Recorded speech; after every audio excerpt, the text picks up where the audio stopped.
जय श्री माता श्री आदिशक्ति माता श्री निर्मला देवी माँ की जय। सहयोग आज का महायोग। सहयोग में हम आदिशक्ति श्री निर्मला माता जी की फ़ोटो के सामने दीपक को जलाते हैं। उनके अपने दोनों हाथों को खोल के उनके सामने बैठते हैं, उनसे विनती प्रार्थना करते हैं। हमने जो अपने दिन भर में गलतियाँ की होती हैं उस सब की माफ़ी मांगते हैं। माँ हमें क्षमा कर देती हैं। माँ हमारी सारी विनती प्रार्थना स्वीकार करती हैं।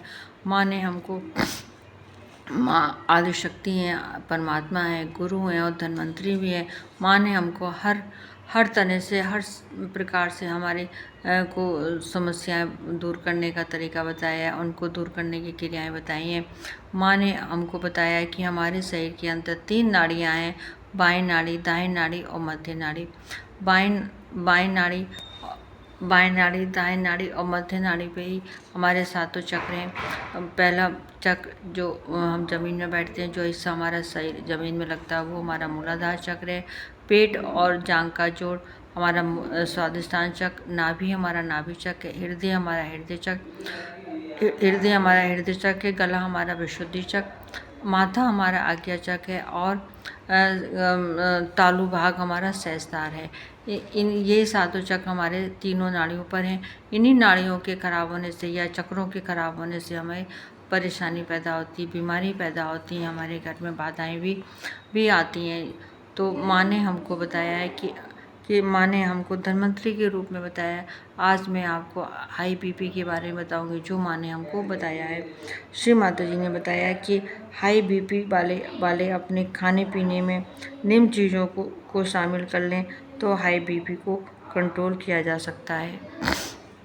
जैसे उन्होंने बताया है कि नींबू जो है हाई बीपी वालों को फ़ायदा करता है। हृदय की कमजोरी दूर करने के लिए नींबू में विशेष गुण होता है।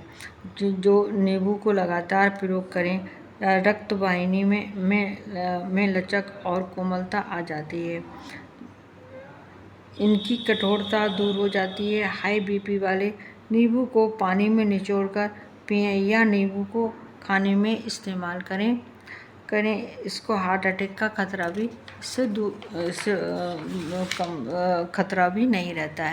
खतरा नहीं रहता है। बीपी कैसा भी हो, नींबू हर उसमें फ़ायदा करता है। चाहे आपका हाई बीपी हो, चाहे आपका लो बीपी हो, नींबू जो है वो हर तरह से फ़ायदा करता है। अगर आप सुबह के टाइम हल्के गुनगुने पानी में नींबू डालकर पी लें तो वो और भी ज़्यादा फ़ायदा करता है। फिर उन्होंने बताया है नारंगी। हाई बीपी वाले 2 नारंगी रोज़ खाएं और सोते समय 1 गिलास दूध पिएं। इसमें पोटेशियम और कैल्शियम पाया जाता है। नारंगी का जूस भी आप पी सकते हैं। फिर काले अंगूर बहुत फ़ायदा करते हैं। बीपी वालों को काले अंगूर बहुत फ़ायदा करते हैं। हृदय रोगियों को, जिनका पास हृदय रोगी हैं और हाई बीपी है या लो है, कोई भी मतलब उनको हृदय संबंधी परेशानी है, तो वो लोग जो है काले अंगूर खाएं और या उसका रस पिएं। तो ये रक्त जो है जमने से रोकता है। काला अंगूर जो होता है, रक्त जो हमारे शरीर के अंदर जम जाता है तो उसको रोकता है। इससे हृदय में रक्त का संचार सुचारू रूप से होता है। शरीर में हृदय की बीमारी नहीं पनपती है।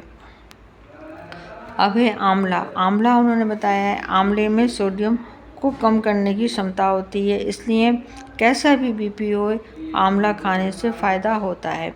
आंवले का जूस, आंवले का मुरब्बा या आंवले का जो है सूखा आंवला जो है वो उसको पीस लें और उसको फंकी लगा के पानी से उसको खा सकते हैं।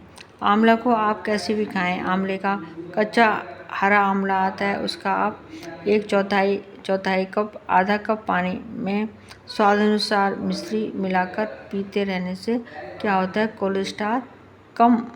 कोलेस्ट्रॉल जो है सामान्य आ जाता है, कोलेस्ट्रॉल नहीं बढ़ता है। फिर एक बार सुन लीजिए, कच्चे हरे आंवले का रस 1/4 कप, आधा कप पानी, स्वाद अनुसार उसमें मिश्री मिला लें, पिए लगातार। अगर उसको आप पिएंगे तो कोलेस्ट्रॉल का दोष जो होता है कम हो जाता है, कोलेस्ट्रॉल सामान्य हो जाता है, जिससे हृदय रोग से बचाव होता है।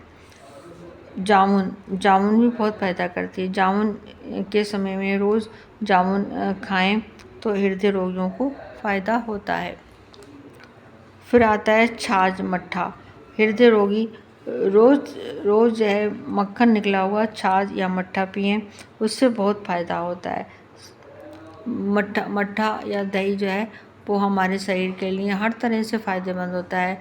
हमारा कब्ज़ दूर करता है, हमारे जो है शरीर में स्फूर्ति लाता है, हमारा आलस्य दूर करता है और हमारे अंदरूनी ताकत भी देता है और हमारा बीपी भी कंट्रोल में रखता है। हर तरह से छाछ या मट्ठा हमको बहुत फ़ायदा करता है। चाहे नमक डाल के खाएं, चाहे आप चीनी डाल के खाएं, लेकिन छाछ मट्ठा अगर आप खाते हैं तो आपको बहुत फ़ायदा होता है।